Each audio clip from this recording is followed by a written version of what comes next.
Hey guys, welcome to SJU. Mulan is skipping the theatrical experience and going straight to VOD, and the industry is collapsing in on itself. As a result, we're going to break it all down. Plus, someone's going to make a Ren and Stimpy revival. That's weird. I'm here with Spencer J. Gilbert and the man who puts the lawn in Mulan. Yeah, I do. yeah, it's Lon Harris. Hey, man. Hey, how's it going? It's going okay. Hi, Taco. I know your dog is there somewhere. He's just off screen hiding, yeah. I like it. Not into it this morning. Spencer, I appreciate your background, of course, showing off your love for the Mulan soundtrack. Well done. True to your heart. Got to stay true. Absolutely. Over-under on them doing an updated version of that song for the new movie. Oh, man. I would love that so much. I mean, Stevie's still alive. I assume most of the members of 98 Degrees are still alive. Get them all in a room. Throw a melodica in and see what comes out. I think you should do it with like a contemporary R&B star, like The Weeknd and Stevie Wonder. No. That's how you get the Fall Out Boy Ghostbusters crap. Come on. Oh, no. Well, we're going to find out. Favorite song. We're going to find out if they remain true to the soundtrack in the safety of our own homes here pretty soon.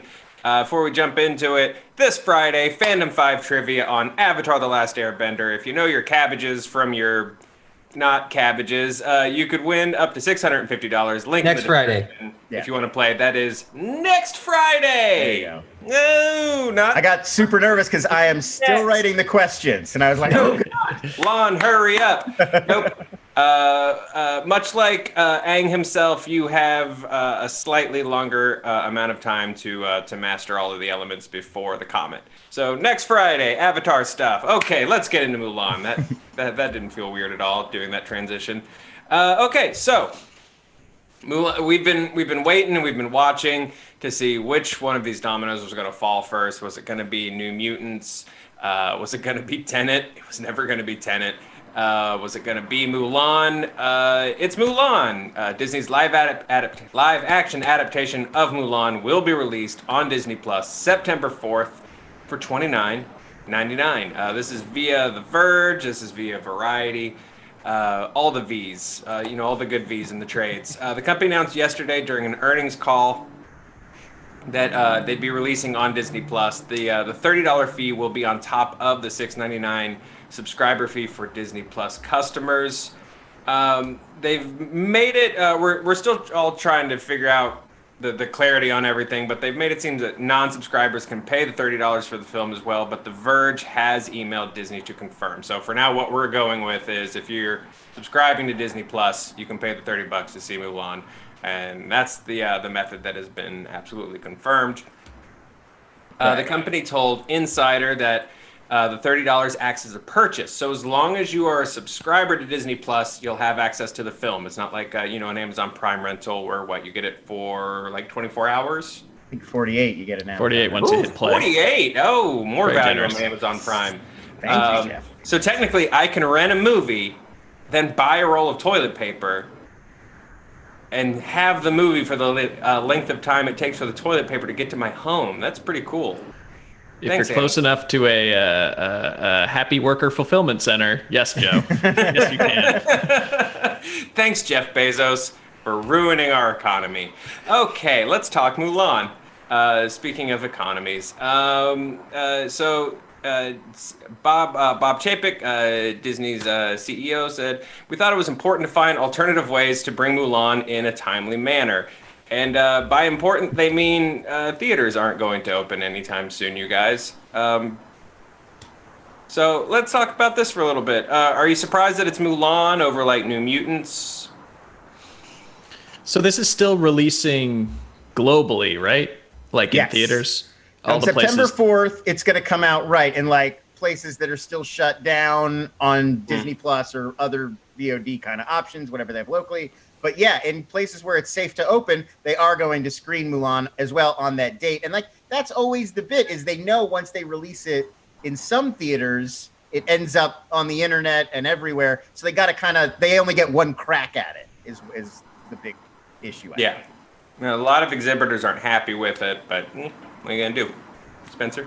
Yeah, I guess it just heralds an era where not everybody waits or cares about the United States, where it's like the rest of the world is if not past this, then at least in a place where they're comfortable reopening movie theaters. And what's Disney got to do? They're a multinational corporation. Joe, you're really being attacked by your cat. I know people can't see this on camera, but it's distracting. Can you call HR? I feel weird. I guess on one hand, it's like, what's the rush for Disney? Like, are they? I guess they are hurting for cash these days. I mean, the revenues have to be down by huge amounts given what's happened in the world. But also, theaters are just sitting open in the rest of the world with no new movies in them. Why shouldn't they release them there? And then we have to literally pay the price for how we've dealt with coronavirus. I do like that our karma for COVID-19 comes via having to pay $30 for Mulan. Well, you don't have to pay. You don't have to buy the movie. Well, let's do a little. We've got a little pro-con list together, so I want to go through this pros and cons list with you guys and get your comments, especially hers, because she's really into this Mulan conversation. Holy God! So, pro, it's cheaper for families and groups compared to buying individual tickets at the theater. I guess. Yeah, if you're a family if it's parents with a kid, like that's cheaper than 3 tickets to the movies. Yeah. And no parking. It's more convenient. You get your own snacks from the kitchen or whatever. And yeah, I mean, I do think that even some groups of friends or whatever, if they're, bubbling, quarantining together, if you get 3 or 4 people together, it sort of offsets the extra cost. And that's just one time. If you own it from then on, you could do that a couple times. Yeah, I mean, you could just slowly expand your pod more and more, and just keep showing it. Yeah. Con, not better for individuals, for loners. So it's definitely more than $30 if you include the Disney Plus subscription monthly cost. So if you're a lone gunman out there and you were really hoping to see Mulan, you might have to wait a little bit. Mulan was the only thing keeping you sane. It's just knowing that Mulan was coming. Gotta stay strong for Mulan. I mean, I do like it. My guess, and they haven't confirmed this or whatever, but my guess is that, we're only 6 to 8 more weeks out after this comes out from a more reasonably priced Mulan rental on VOD services. Like, I doubt it's going to remain a buy it for $30 on Disney Plus exclusive for like the rest of the year. I mean, I guess possibly. So I mean, I think if you're in a situation where you don't want to pay the $30, you gotta wait a little while. I think Big Bob said as much of like, this is really a test for them. Sure. If not test, then like this is not how they plan on doing business going forward. They're just kind of throwing this out there and seeing how it does. Price wise and strategy wise. So it'll really be just it's up to us now to tell them that's too expensive or we love this. Why not charge $50? We'll pay anything. We love Mulan so much. Well, and I think with the test, I think that's why it's Mulan, right? Because I know there's lower tier stuff that I think people be like, well, why not this or that, and not one of these sort of things you were counting on to be a blockbuster. I don't think you get a good test if you do this with Artemis Fowl. Right. Well, the example that just happened this week also is The Woman in the Window with Amy Adams, which was supposed to be an Oscar movie last year. Disney acquired it along with 20th Century Fox and Fox 2000, and they just this week, like the day before the Mulan deal, they agreed to they sold that one to Netflix. So, they knew that putting that on Hulu or Disney Plus is not going to be a good test because, it's buzzy Amy Adams, but it's not a A-list profile movie like Mulan. Right. I did some back of the envelope calculations here, and I appreciate that. To equal the domestic gross of Aladdin. Live action Aladdin. At $30, live action Aladdin. At $30 a pop, they'd have to sell about 11 million. About 11 million people on Disney Plus would have to spring for it, which sounds like a lot. And also, they'd also just announced that they have 60 million subscribers now. So about 1 in 6 people has to fall for it. But also, I actually don't know this. That box office total number for Aladdin, they have to split that with the theater, at least some percentage, right? Mm-hmm. Yeah. Whereas this would be going all to the big D, baby. So maybe they have to sell fewer than that. Big Bob getting Big B making some C for the big D. Yeah, I mean, I think the other offset though is more attention. If even a few, tens of thousands or hundreds of thousands of people sign up for Disney Plus to see Mulan, totally worth it for them, even if they sell fewer, like even if they make less on the box office. Like these companies are so focused on building these streaming platforms as like their digital home moving forward that I think they'd probably be willing to drop some of the Mulan take for the long-term gain of more people being on Disney Plus.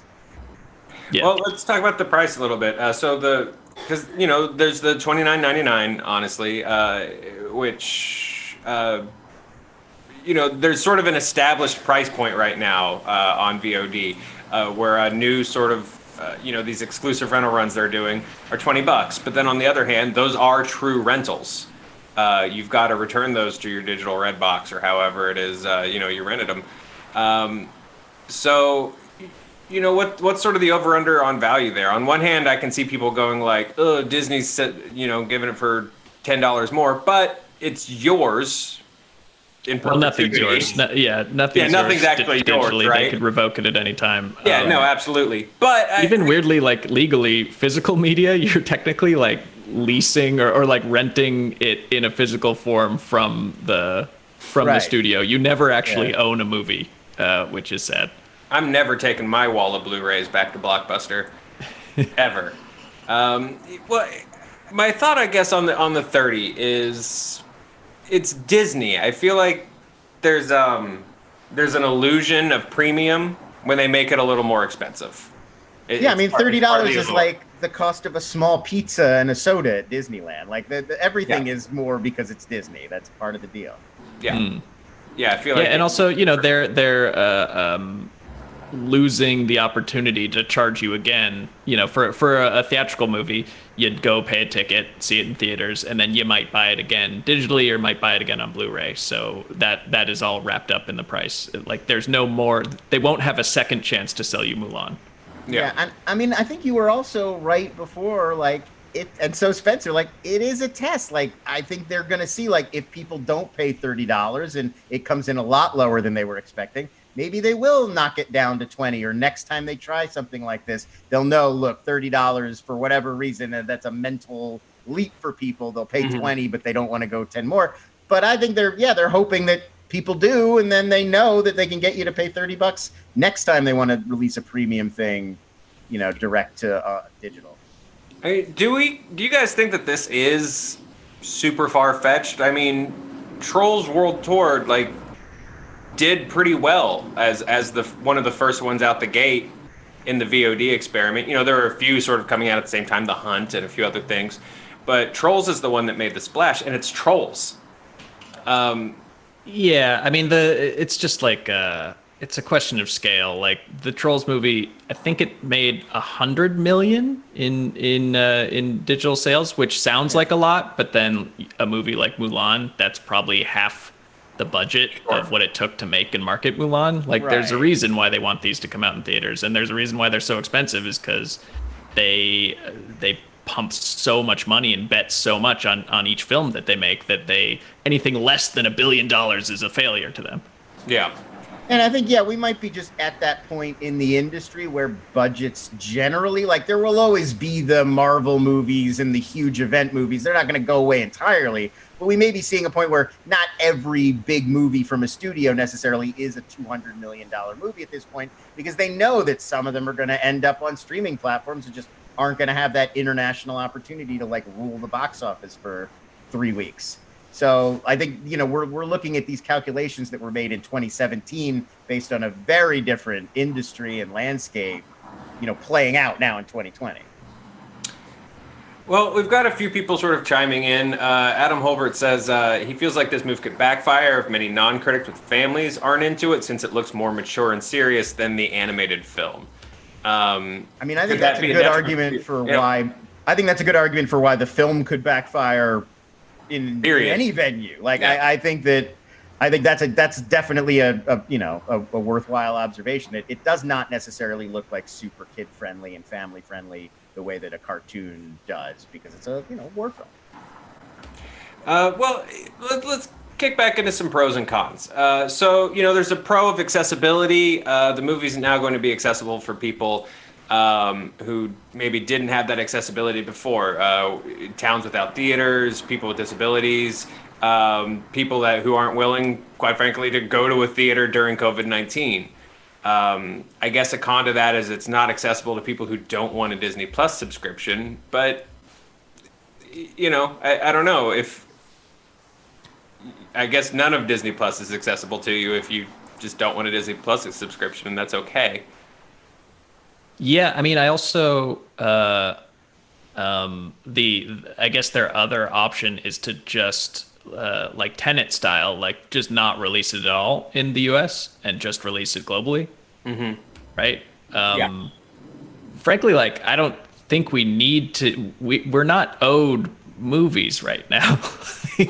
It's nice that we get them at all during this time, because like we shouldn't be going to movie theaters right now. It's a bad idea, and we can very well wait and have an awesome 2021 when like we get double movies. I can't 2021's gonna be sick. The year of the double movie is gonna be amazing.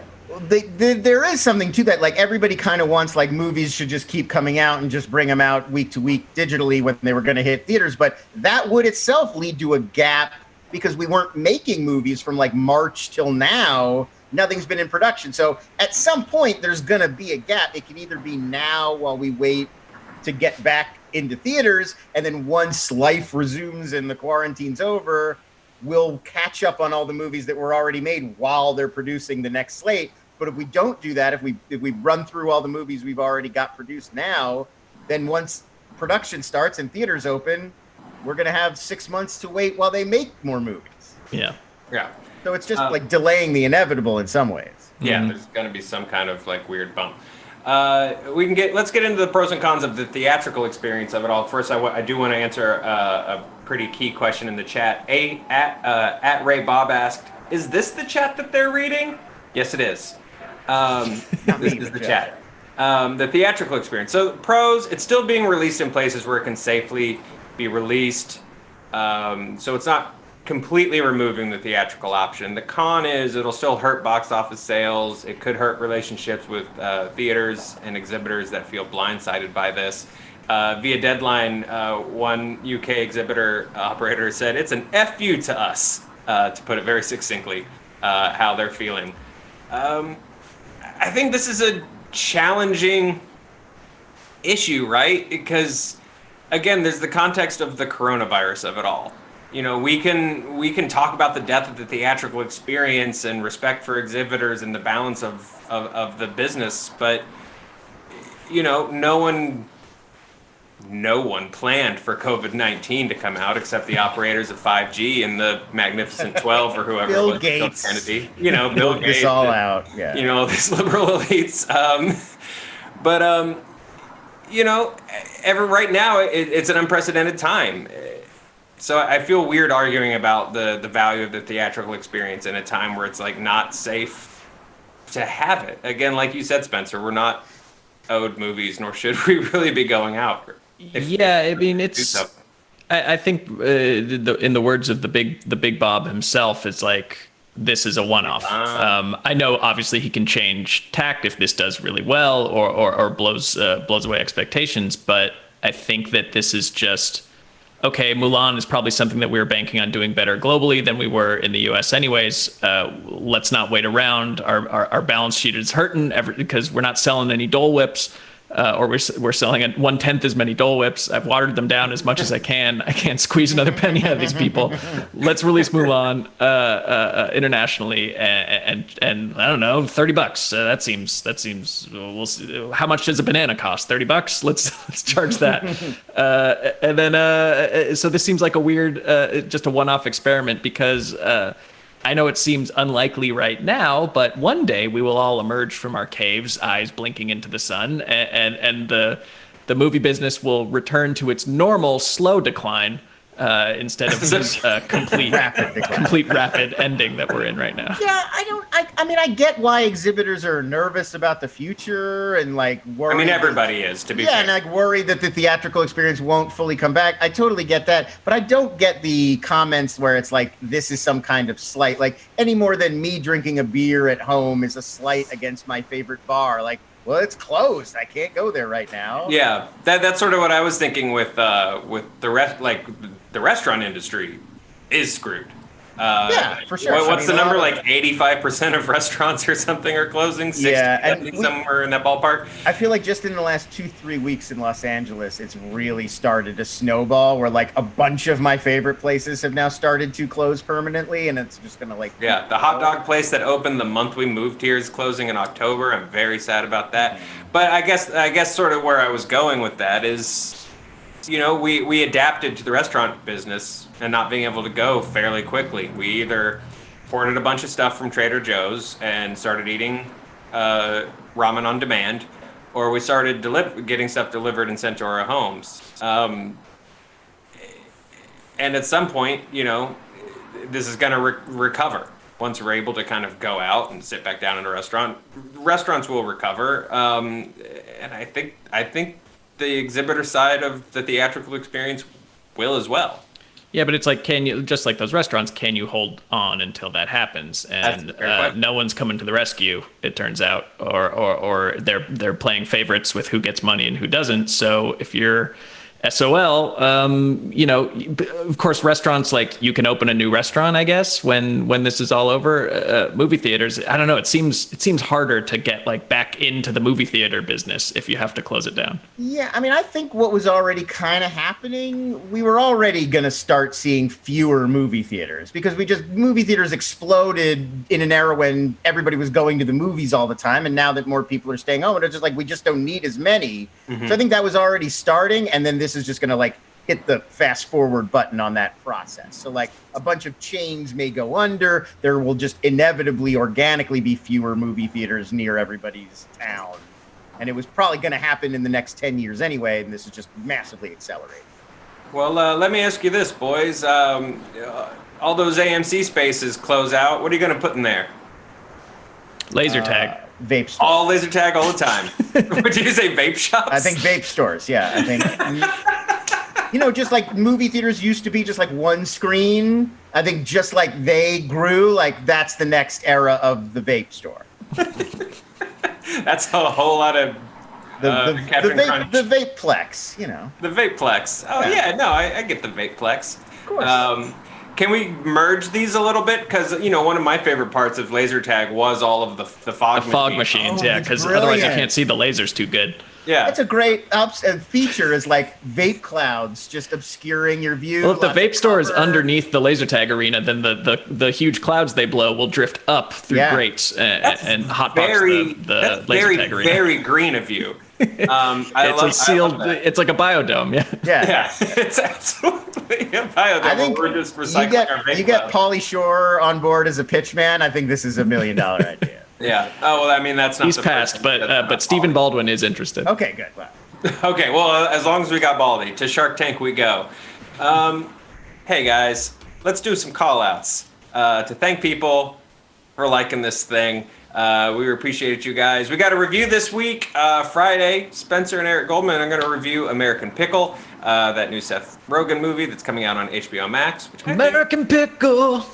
I'm not going to sing anymore. Don't worry. Well, no, you were so salty. My review is already, if that's not in the movie, I don't like it. Again, I want that to be like the opening, like he's walking down the street and you just get that. Yeah. Remember when Lenny Kravitz's American Pickle fell out on stage? It was just the anniversary of that the other day. I know. Wow. Synergy. It's a little bit of guerrilla marketing for the film. Yeah, I like it. And again, not this Friday, but next Friday, we're doing an Avatar: The Last Airbender edition of our Fandom 5 trivia show. It's going to be big, so if you know your Avatar, RSVP in the link in the description of this video, and you can win money. We had a bunch of winners for friends.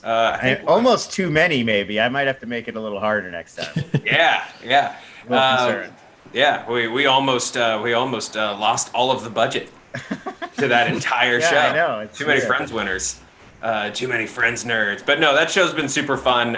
So please come hang out with us. And for nothing else, if nothing else, it gives me a reason to play with my D&D dice on camera for this show. Because that's how we select players.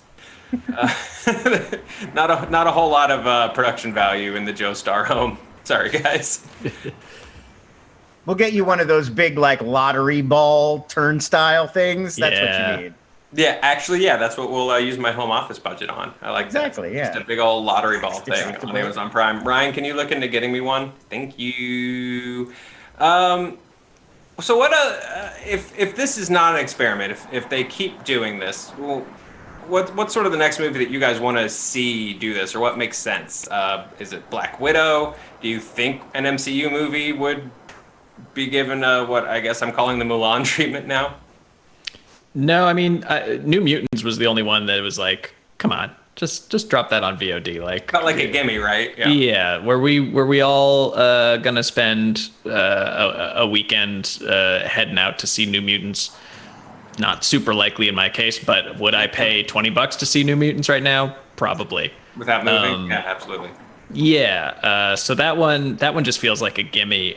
The rest of them, like, I really do think that it's the responsible thing to do, and just like a fun thing to do, is to delay all movies until this is over, and then let's just have great movies in the theater every weekend, and it'll be the summer of love, 2021. I mean, if AMC wants what's AMC Stubs? Is that what the program's called? It's been 15 years since I left my apartment. I believe so. I believe that's how you drive AMC Stubs, man. It's like, hey, do you want to come see Bond and Black Widow, and Bill and Ted and 4 other movies in one day? 'Cause I know a lot of people would. AMC Stubs. That's how AMC gets back on their feet. Is Spencer's 8 movies a week. Oh, it's gonna be great, and then we'll have like double Coachella. I don't know. Well, just everything that got postponed. Let's do it all next year. It'll be great. One Coachella is It is completely. you do not need double Coachella. There aren't enough crystals in the world. You just wear 2 flower crowns. One, right? It's a double decker thing. Yep. Yeah. There are not enough indigenous costumes for white college girls to wear in the world for a double Coachella. Hey, speaking of Coachella. Ren and Stimpy's coming back, you guys. Oh, okay, good. Okay. I thought this was weird. Lon, I thought you made some interesting points about it on Twitter, and I'm going to ask you to repeat them. Yeah, I mean, the thing about Ren and Stimpy that sticks out of my mind, and I love when Ren and Stimpy was new, I was like the perfect age, and I loved it, and I quoted it all the time. It was like my favorite show. They released like a first run of like 8, 10, 12 episodes that were amazing.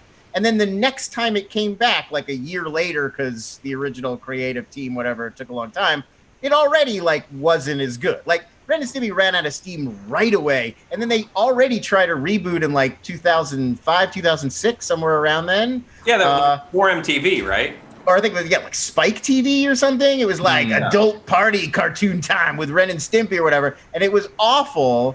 So it's just like, I don't know, maybe this is one of those lightning in a bottle type shows that was just like the right thing with the right people at the right moment, and then it was over, and now it's time to move on with our lives. They're hoping lightning strikes thrice in that bottle, because so it's returning TV. Comedy Central has greenlit a reimagined take. It was Spike, you're right. So Comedy Central's greenlit a reimagined take on the former Nickelodeon Spike animated series. So their details are scarce. They're hiring a new creative team. Which will be reimagined for the new generation. Yeah, I mean, also original creator John Cristofalusi, underage sex groomer, right? Not a good guy, accused of multiple issues of sexual misconduct. So yeah, he's not going to be involved, and it's going to be a brand new group. Yeah, let a log roll over him as it rolls downstairs, or comes in pairs. There's actually a documentary coming out called Happy Happy Joy Joy that's like about the creation of the original run of Ren and Stimpy and him and all of these like accusations or whatever. It looks like it's really well done. Well, that's great timing for Viacom with this. They must be delighted, yeah. Yeah, that's weird. Why is it on Comedy Central? I mean, this is kind of like fallen out of favor, or it's just like the appeal isn't as much anymore. But it used to be in the 90s, it was like so cool to do like a kids thing but messed up. Like, right. I feel like that's not as revolutionary anymore, but it was at the time, is to do like, oh my god, a cartoon on Nickelodeon for kids that like shows boogers and scabs, like that. That was like a huge part of the appeal, was how sick Ren and Stimpy got, and yet was a Saturday morning cartoon or whenever it aired, but was for children. And now doing it for adults, it feels like those like grown-up summer camps where like everyone's in their 20s, like trying to recapture the feeling of what it was to be a kid. It's just sad for everyone. It's also kind of a victim of its own success. Like, it was so massively influential on not just like the future of Nickelodeon shows, but like all kind of kids cartoons. Like, there's so many different shows that are directly kind of influenced by Ren and Stimpy style that, it doesn't seem particularly fresh or interesting anymore. We've had 100 shows like Ren and Stimpy at this point. It's like everything on Adult Swim is now riffing on those same kinds of ideas. There definitely seems like, when you talk about lightning in a bottle I feel like that first wave of Nick Toons, I think, was so successful almost because I don't know that a whole lot of stock was put into them, and it didn't seem like anyone was really paying attention to what they were doing. Rocko's Modern Life was always pushing the envelope and about some really adult themes. Ren and Stimpy was disgusting. Even by the time you got to Invader Zim, like, you hear Yonan Vasquez talk a lot about how they'd constantly be like, you can't do that, you can't do that, you can't do that, you can't do that. And honestly, Rugrats too, it's like, Rugrats was massively influential because it's kind of gross looking. Like, they're not cute babies. They're like weird, misshapen babies. And I think now if you look at a lot of animation, both for kids and adults, it's similarly like, like Big Mouth characters also look gross. Like, they're not designed to look like regular people. They're like malformed. Yeah, so, I think they're all 10% Garbage Pail Kid. Yeah, I think all of those shows had this like huge outsized cultural impact. Yeah. Well, I guess the point was kind of a corporate mandate to do that again, because they're also doing bringing back Beavis and Butthead and doing the Daria reboot. To like a corporate mandate relaunch of shows that were successful because a network wasn't really paying attention to what they were doing seems, I don't know, dumb. Yeah. A little. I mean, a lot of this is just Viacom CBS has realized like new Star Trek shows aren't enough to get people to come to CBS All Access, and like we got to give them like a huge variety of like random stuff. So they're trying to just every brand that they own, they're just gonna squeeze for like every last bit of IP. They just got all of Chappelle's Show on there, so I think they're gonna go for like the mid '90s to mid 2000s nostalgia play. Sure. Which could work, SpongeBob, we're getting older. We miss the good old days. Yeah, I mean, they're taking the next SpongeBob movie was going to hit theaters from Paramount. Now it's going to CBS All Access. Like, it's definitely part of the idea is to drive eyeballs to the streaming platform.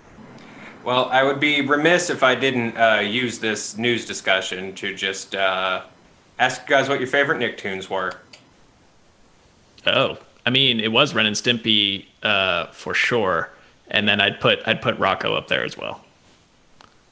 Loved Ren and Stimpy. Those first 12 Ren and Stimpys I still think are pretty great, and like I was obsessed with them as a kid. But I also really liked Rocko and honestly Doug when Doug was new. Good old Doug. I liked Doug a lot, and I watched that every week, and I still remember a lot of stuff about it, surprisingly. I never saw it, but didn't Disney pick up Doug, and then it was just weird? Yes, there was a weird Doug, the college, not the college years, but like a weird off-brand Doug. Right, like a reboot. And I mean, like part of the appeal of it was that it was so like dorky and cheesy, and I think if you try to like sand off those edges, it's not really itself anymore. What if you gave it more edges and did Edgy Doug? Yeah. Like hipster Doug. The problem is when you make something edgy, you have to like cut all the fat out of the title, like, and you can't do that with Doug. It just has to be duh. Yeah, just D. It's called D for Doug Detta. I would absolutely watch it. Yeah, I was a big Rocko guy, and then I didn't see Invader Zim until after college, but something about Invaders Yeah. is just completely. Yeah, I aged out. Like after the first generation of Nicktoons is when I entered my like salty teenage years where I was too cool for cartoons. So yeah, I really only got to know like Doug and like Rocco was the last new one before I was like, Cat Dog. I'm not gonna watch that. Yeah, a dog that's also a cat. Ridiculous. Come on. 2 Angry Beavers? That's one Yeah, too this many is Angry just Beavers. stupid. Yeah, how many Stupid beavers. variations on the name Ed can you have? God, cartoons suck now. Okay, we're not sold on a Ren and Stimpy reboot. If they wanted to just keep making Rocco's, I'd be down. That Rocco movie they did for Netflix was pretty good. Yeah, that was fun. pretty I think like Rocco has a better chance of surviving because it was a commentary on modern life, and that can grow and change, and the show can grow and change. And Ren and Stimpy was always just like manic, gross out stuff, which worked. And it's also why I believe in Beavis and Butthead, because they can always be watching, the next generation of YouTube videos and going tube. Beavis and Butthead commenting on Logan Paul videos, I think, is enough to sell me on Beavis and Butthead. Honestly, Beavis and Butthead is almost more appropriate for our world today because, like, think about it. It's about two guys who assume they're like smarter than everyone and they know everything and they're going to criticize everything, but actually they're idiots who don't know anything. And what you're could watching. speak? You're watching literally them react. They're like the original React and they're making videos. React videos. Like, what could speak to 2020 better than this? So yeah, and Mike Judge is still the person behind it. So I'm all in favor of the new Beavis and Butthead. The others not so much. We'll see. Well, boys, thanks for hanging out with me and talking about Nick Toons. And thank you guys for hanging out and watching. We'll see you tomorrow. That's.